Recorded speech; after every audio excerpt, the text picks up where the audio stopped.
السلام علیکم ورحمۃ اللہ تعالی وبرکاتہ۔ مرکز اہل سنت جامعہ رضویہ منظر اسلام کے یوٹیوب چینل ہم سبق درس نظامی میں آپ کا خیر مقدم ہے۔ پیارے بچوں، جنہوں نے اب تک ہمارے چینل کو سبسکرائب نہیں کیا ہے وہ ضرور سبسکرائب کر لیں اور بیل آئیکن یعنی گھنٹی بھی بجا دیں تاکہ ہر ویڈیو کی نوٹیفیکیشن اطلاع اپلوڈ کرتے ہی آپ تک پہنچ جائے، اور اپنے ساتھیوں سے بھی شیئر کرنا نہ بھولیں تاکہ ان کو بھی فائدہ حاصل کرنے کا موقع ملے، اور بات پسند آئے تو لائک بھی کیا کریں اور اپنے قلبی تأثر کو ضرور کمنٹ کر کے بتائیں۔ بسم اللہ الرحمن الرحیم۔ باب ما جاء فی المضمضۃ والاستنشاق،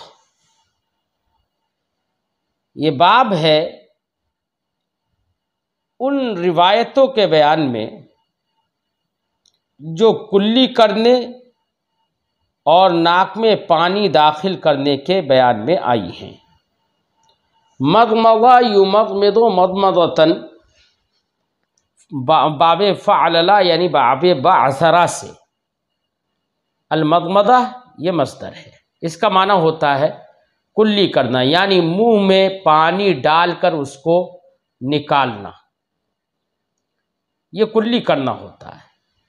اور استنشق یستنشق، استنشاق کا معنی ہوتا ہے پانی کو ناک میں داخل کرنا، یعنی ناک میں پانی چڑھانا۔ اور ایک ہوتا ہے استنثار، یعنی ناک میں پانی ڈال کر اس کو چھڑکنا اور اس کو باہر نکالنا، یہ استنثار کہلاتا ہے۔ یہاں پر امام ترمذی علیہ رحمت و رضوان نے جو باب باندھا ہے وہ یہ ہے کہ کلی کرنا اور ناک میں پانی چڑھانا، اس سے متعلق حدیث پاک ذکر کریں گے، جس سے یہ سمجھ میں آئے گا حدیث پاک سے کہ جب آدمی وضو کرے تو وضو کرنے کے سے پہلے یا وضو کرنے کے دوران اپنے منہ میں پانی ڈال کر کلی بھی کرے اور ناک میں پانی ڈال کر اس کو باہر نکالے، یعنی استنثار بھی کرے۔ یعنی ناک میں پانی ڈالنا اور کلی کرنا، یہ دونوں امر سمجھ میں آئیں گے حدیث پاک سے، جبکہ وضو کے اندر یہ دونوں امر فرض نہیں ہیں، کیونکہ وضو میں تو 4 امور فرض ہیں جس کو قرآن نے ذکر فرمایا، یا ایھا الذین آمنوا اذا قمتم الی الصلاۃ فاغسلوا وجوہکم وایدیکم الی المرافق وامسحوا برؤوسکم وارجلکم الی الکعبین۔ اللہ پاک نے ارشاد فرمایا، اے ایمان والو، جب تم نماز کا ارادہ کرو تو اپنے چہروں کو دھو لو، اور فَاغْسِلُوا وُجُوهَكُمْ وَأَيْدِيَكُمْ إِلَى الْمَرَافِقِ، اور اپنے ہاتھوں کو کوہنیوں سمیت دھو لو، وَامْسَحُوا بِرُؤُوسِكُمْ، اور اپنے سروں کا مسح کرو، وَأَرْجُلَكُمْ إِلَى الْكَعْبَيْنِ، اور اپنے دونوں ہاتھوں کو، اپنے دونوں پیروں کو دھو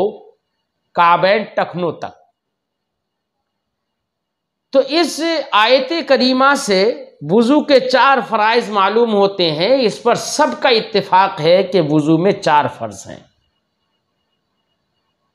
اور کلی کرنا اور ناک میں پانی چڑھانا یہ ان 4 فرضوں سے مقدم ہوتا ہے، پہلے ہوتا ہے۔ اب حدیث پاک میں نبی کریم صلی اللہ علیہ وسلم نے فرائض وضو انجام دینے سے پہلے ناک میں پانی ڈالنا اور کلی کرنے کا حکم کیوں دیا، اس کی وجہ کیا ہے؟ تو اس کی ایک وجہ یہ ہے کہ نبی کریم صلی اللہ علیہ وسلم نے ایک روایت میں فرمایا، ایک حدیث میں ہے کہ صحابہ کرام جلدی جلدی وضو کر رہے تھے کیونکہ عصر کی نماز مؤخر ہو گئی تھی، جس کی وجہ سے وہ اپنی ایڑیوں پر یا اپنے پیروں پر مسح کرنے لگے اور اس پر پانی نہیں بہایا، انہوں نے خشک رہ گئے، تو سرکار نے ارشاد فرمایا ویل للاعقاب من النار، ایڑیوں کے لیے جہنم کی وادی ویل ہے۔ یہ سرکار نے بلند آواز میں لوگوں کو آواز دی۔ اس سے ہمارے علماء نے یہ فرمایا کہ اگر اعضائے مغسولہ میں سے کوئی بھی جگہ پر بال کے برابر بھی جگہ خشک رہ گئی تو وضو نہیں ہوگا، اور چونکہ اگر بال کے برابر بھی خشک رہ گئی تو وضو نہیں ہوگا، اور ظاہر بات ہے کہ ناک میں بال ہوتے ہیں، اس لیے ناک میں جو بال ہوتے ہیں تو لہذا کوشش یہ کرنا چاہیے کہ اس میں بھی بال کے برابر کوئی خشک جگہ نہیں رہے۔ اور ایک اور مصلحت بھی ہمارے علماء نے یہاں پر بتائی، وہ یہ کہ پانی کے اندر 3 وصف ہوتے ہیں، ایک رنگ، ایک ذائقہ اور ایک بو۔ تو فرائض وضو کو انجام دینے سے پہلے نبی کریم صلی اللہ علیہ وسلم نے حکم دیا کہ کلی کریں اور ناک میں پانی ڈالیں۔ اس سے مقصود یہ ہے، اس سے یہ مصلحت سمجھ میں آتی ہے کہ پانی کی کیفیت معلوم ہو جائے گی، اس کا رنگ معلوم ہو جائے گا دیکھ کر، اس کا ذائقہ معلوم ہو جائے گا کلی کرنے سے، اور اس کی بو معلوم ہو جائے گی ناک میں پانی ڈالنے سے۔ لہذا پانی کی کیفیت معلوم ہو جائے گی، لہذا اس سے یہ معلوم ہو جائے گا کہ پانی لائق استعمال ہے یا نہیں ہے۔ اس سے فرائض وضو انجام پائیں گے یا نہیں پائیں گے، وضو ہو جائے گا یا نہیں ہوگا۔ اس لیے فرائض وضو کو انجام دینے سے پہلے نبی کریم صلی اللہ علیہ وسلم نے کلی کرنے کا اور ناک میں پانی ڈالنے کا حکم دیا۔ اور ایک مصلحت یہ بھی ہے کہ کلی اگر کرے گا تو اس کے منہ میں ہر طرف پانی پہنچ جائے گا، اور ناک میں جب پانی ڈالے گا تو ناک میں جو کثافت ہو، گندگی ہو، وہ بھی نکل جائے گی، جس کی وجہ سے انسان کو نماز پڑھنے میں اور سکون ملے گا۔ تو یہ مختلف مصلحتیں ہو سکتی ہیں ناک میں پانی ڈالنے کی اور کلی کرنے کی۔ اب یہاں پر ہم مذاہب بھی بیان کر دیں اور اس کے بعد حدیث کا ترجمہ کریں۔ کلی کرنا اور ناک میں پانی ڈالنا، اس سلسلے میں علماء کا اختلاف ہے۔ بعض علماء اس بات کے قائل ہیں، جن علماء میں امام احمد ابن حنبل بھی ہیں، امام اسحاق بھی ہیں، عبداللہ ابن مبارک بھی ہیں، اور بھی بہت سارے علماء ہیں۔ تو بعض علماء اس بات کے قائل ہیں کہ کلی کرنا اور ناک میں پانی ڈالنا جیسے کہ غسل میں واجب ہیں، فرض ہیں، ایسے ہی وضو میں بھی ان دونوں کو واجب قرار دیتے ہیں۔ لہذا اگر کسی شخص نے وضو کیا اور اس نے ناک میں پانی نہیں ڈالا تو ان حضرات کے نزدیک وہ شخص نماز کا اعادہ کرے گا، کیونکہ اس کا وضو ہی نہیں ہوا، واجب ہی ادا نہیں ہوا۔ جبکہ امام مالک اور امام شافعی رضی اللہ تعالی عنہ اس بات کے قائل ہیں کہ جیسے وضو میں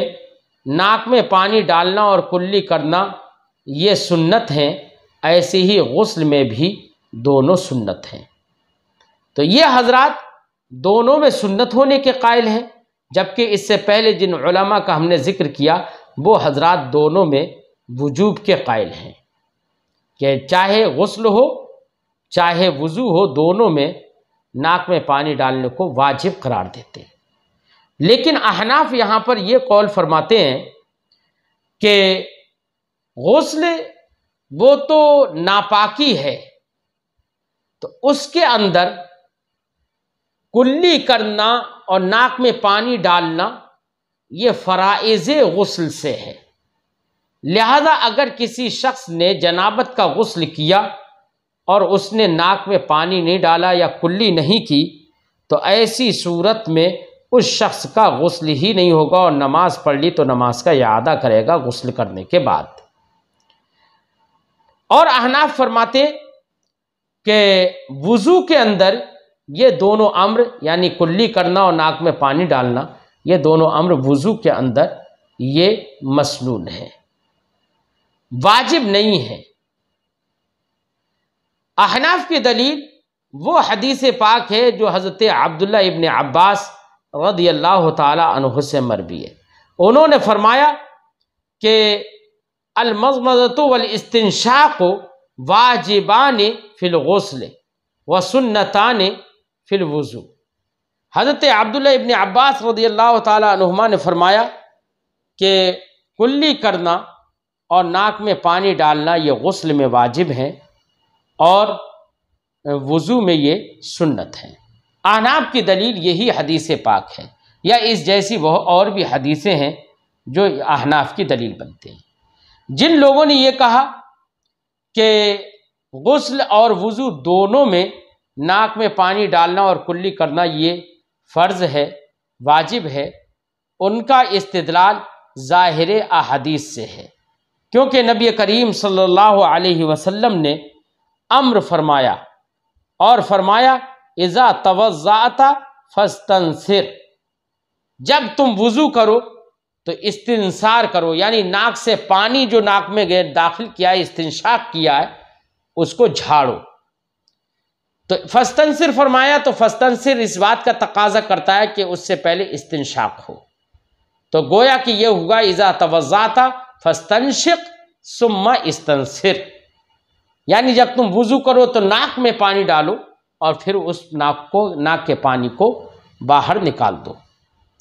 تو یہاں پر امر ہے، لہذا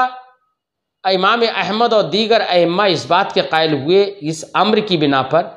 کہ یہاں پر یہ وضو کے اندر بھی واجب ہے جیسے کہ غسل کے اندر واجب ہے۔ امام شافعی اور امام مالک علیہ رحمت و رضوان دونوں میں سنت قرار دیتے ہیں اور کہتے ہیں کہ غسل کے اندر جو ہے وہ پانی پورے بدن پر بہانا ہوتا ہے، تو غسل ظاہر بدن کا ہوتا ہے، جو اندرون بدن ہے اس کا غسل نہیں ہوتا ہے۔ اس لیے امام شافعی علیہ رحمت و رضوان نے یہ فرمایا کہ ناک میں پانی ڈالنا یا کلی کرنا یہ غسل میں واجب نہیں ہے۔ امام اعظم علیہ رحمت و رضوان نے یہ فرمایا کہ غسل میں یہ دونوں امر واجب ہیں اور فرض ہیں۔ کیوں؟ اس لیے کہ غسل میں مبالغے کا حکم دیا گیا، ان کنتم جنبا فطہروا، جب تم ناپاک ہو تو اللہ نے ارشاد فرمایا کہ تو خوب مبالغے کے ساتھ طہارت حاصل کرو، اور مبالغہ یہی ہے کہ ناک میں اور منہ میں پانی ڈالا جائے کہ کوئی جگہ خشک نہ رہے، تبھی مبالغہ ہے۔ اس لیے احناف نے کہا کہ غسل میں تو یہ دونوں فرض اور واجب ہیں، لیکن وضو میں مبالغے کا حکم نہیں ہے، اس لیے وضو میں یہ دونوں سنت ہے۔ یہ مذاہب علماء کا بیان ہوا۔ اب حدیث پاک پڑھتے ہیں۔ حدثنا قتیبۃ حدثنا حماد بن زید وجریر عن منصور عن ہلال ابن یساف۔ امام ترمذی فرماتے ہیں ہم سے حدیث بیان کی قتیبہ نے، وہ فرماتے ہیں ہم سے حدیث بیان کی حماد ابن زید نے اور جریر نے، روایت کرتے ہوئے منصور سے، وہ روایت کرتے ہیں ہلال ابن یساف سے، اور وہ روایت کرتے ہیں سلمہ ابن قیس سے، قال سلمہ ابن قیس نے کہا قال رسول اللہ صلی اللہ علیہ وسلم، رسول اللہ صلی اللہ علیہ وسلم نے ارشاد فرمایا اذا توضأت فانتصر، جب تم وضو کرو تو ناک کو چھنک لو، ناک کو چھڑک لو، اور استنثار یہ تبھی ہوگا جبکہ استنشاق پہلے ہو، اس لیے فاستنثر یہاں پر دلالت کر رہا ہے کہ اس سے پہلے استنشاق ہو۔ استنشاق یعنی ناک میں پانی چڑھانا، ناک میں پانی داخل کرنا۔ وَإِذَا اسْتَجْمَرْتَ فَأَوْتِرْ، اور سرکار نے فرمایا جب تم پتھر سے استنجا کرو تو وطر کرو۔ وَفِي الْبَابِ، امام ترمذی فرماتے ہیں اس باب میں عثمان سے بھی روایت ہے اور لقیط ابن صبرہ سے بھی روایت ہے اور عبداللہ ابن عباس سے بھی روایت ہے اور مقدام ابن معدی کرب سے بھی روایت ہے اور وائل بن حجر سے بھی روایت ہے و ابی ہریرہ اور حضرت ابو ہریرہ سے بھی اس باب میں روایت ہے۔ قال ابو عیسیٰ، اب قال ابو عیسیٰ سے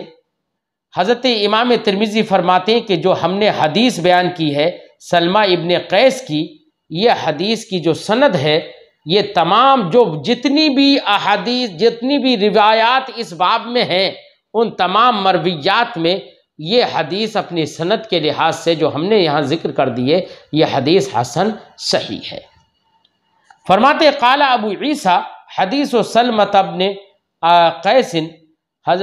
سلمہ ابن قیس کی حدیث جس کا ذکر ہم نے یہاں پر کیا ہے حدیث حسن صحیح، یہ حدیث حسن ہے، صحیح ہے، یعنی بعض علماء کے نزدیک حسن ہے اور بعض کے نزدیک صحیح ہے، یا یہ کہ بعض یہی حدیث بعض علماء کے نزدیک حسن ہے اور بعض کے نزدیک صحیح ہے، یا بعض طرق سے یہ حدیث حسن ہے اور بعض طرق سے یہ حدیث صحیح ہے۔ فرماتے ہیں وَاخْتَلَفَ أَهْلُ الْعِلْمِ فِي مَنْ تَرَكَ الْمَضْمَضَةَ وَالِاسْتِنْشَاقَ، اہل علم نے اختلاف کیا ہے اس شخص کے بارے میں جس نے کلی کرنا اور ناک میں پانی داخل کرنا چھوڑ دیا، تو کیا اس کی نماز ہوگی یا نہیں ہوگی؟ فقال طائفۃ منہم، تو اہل علم کی ایک جماعت نے کہا اذا ترکہما فی الوضو، جب ان دونوں امروں کو وضو میں چھوڑ دیا، حتی صلی، یہاں تک کہ ان کو ترک کرنے کے بعد وضو کیا اور نماز پڑھ لی، اعادہ، تو یہ شخص نماز کا اعادہ کرے گا۔ وَرَأَوْا ذَلِكَ فِي الْوُضُوءِ وَالْجَنَابَةِ سَوَاءً، ان حضرات نے کلی کرنا اور ناک میں پانی چڑھانا وضو میں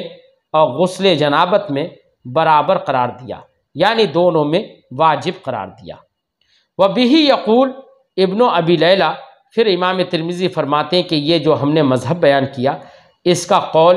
ابن ابی لیلہ نے بھی کیا ہے، عبداللہ ابن مبارک نے کیا ہے اور امام احمد نے بھی کیا ہے، امام اسحاق نے بھی کیا ہے۔ وقال احمد، ہاں امام احمد ابن حنبل رضی اللہ تعالیٰ عنہ نے یہ مزید فرمایا الاستنشاق اوکد من المضمضہ، کہ واجب تو وضو اور غسل دونوں میں استنشاق اور مضمضہ دونوں ہیں، لیکن ناک میں پانی ڈالنا یہ کلی کرنے سے زیادہ مؤکد ہے، زیادہ تاکیدی ہے۔ قال ابو عیسیٰ، تو ایک مذہب بیان کر دیا، کچھ علماء کا قول بیان کر دیا امام ترمذی نے، اور اگلے فرماتے ہیں قال ابو عیسیٰ، ابو عیسیٰ نے کہا یعنی امام ترمذی نے فرمایا وقال طائفۃ من اہل العلم یعید فی الجنابۃ ولا یعید فی الوضوء، اور اہل علم کی ایک جماعت نے یہ کہا کہ جنابت میں تو اعادہ کرے گا، یعنی غسل جنابت کیا اور اس نے ناک میں پانی نہیں ڈالا اور کلی نہیں کی تو ایسی صورت میں نماز پڑھ لی تو وہ اعادہ کرے گا اور دوبارہ سے صحیح سے غسل کرے گا۔ ہاں وضو میں اعادہ نہیں کرے گا کیونکہ وضو بغیر ناک میں پانی داخل کیے اور کلی کیے بغیر وضو ہو جائے گا۔ یہ بعض اہل علم نے کہا، یعنی یہ اہل علم سے مراد یہاں پر احناف ہے۔ احناف نے کہا کہ غسل جنابت میں تو یہ دونوں امر واجب ہیں اور فرض ہیں، جبکہ وضو میں یہ واجب نہیں ہے، سنت ہیں، اس لیے کسی نے غسل کیا اور ان میں یہ دونوں کام انجام نہیں دیے تو ایسی صورت میں نماز کا اعادہ کرے گا، اور اگر وضو میں یہ دونوں کام انجام نہیں دیے تو نماز کا اعادہ نہیں کرے گا۔ یہی احناف کا قول ہے۔ فرماتے وہو قول سفیان الثوری، یہ قول ہے سفیان ثوری کا، اور بعض اہل الکوفہ، اور بعض اہل کوفہ کا، یعنی امام اعظم ابو حنیفہ اور ان کے متبعین کا۔ وقال طائفۃ لا یعید فی الوضوء ولا فی الجنابہ، اور اہل علم کے ایک گروہ نے یہ کہا کہ نہ وضو میں اعادہ کرے گا اور نہ ہی جنابت میں اعادہ کرے گا، یعنی کلی کرنا اور ناک میں پانی داخل کرنا اگر وضو میں چھوڑ دیا اور نماز پڑھ لی تب نماز کا تب بھی اعادہ نہیں کرے گا، ایسی جنابت غسل جنابت کیا اس میں بھی چھوڑ دیا ان دونوں کو تب بھی نماز کا اعادہ نہیں کرے گا۔ کیوں؟ یہ امام شافعی اور امام مالک کا قول ہے، کیونکہ یہ دونوں حضرات ان دونوں کو وضو اور غسل دونوں میں سنت مانتے ہیں، واجب نہیں قرار دیتے۔ فرماتے ہیں، وجہ بیان کرتے ہیں، لِأَنَّهُمَا سُنَّةٌ مِّنَ النَّبِي صلی اللہ علیہ وسلم، یہ حضرات یہ کہتے ہیں کہ یہ دونوں امر نبی کریم صلی اللہ علیہ وسلم کی جانب سے نبی کریم صلی اللہ علیہ وسلم کی سنت ہیں۔ فلا تجب الاعادہ، جب یہ واجب اور فرض نہیں ہے تو اب نماز کا اعادہ واجب نہیں ہوگا اس شخص پر، من ترکہما فی الوضو، جس نے ان دونوں کو چھوڑ دیا ہو وضو میں، ولا فی الجنابہ، ایسے ہی اعادہ واجب نہیں ہوگا جنابت میں بھی۔ وہو قول مالک و شافعی، یہی قول ہے امام مالک اور امام شافعی رحمۃ اللہ تعالی علیہ کا۔ تو امام ترمذی علیہ رحمت و رضوان نے یہاں پر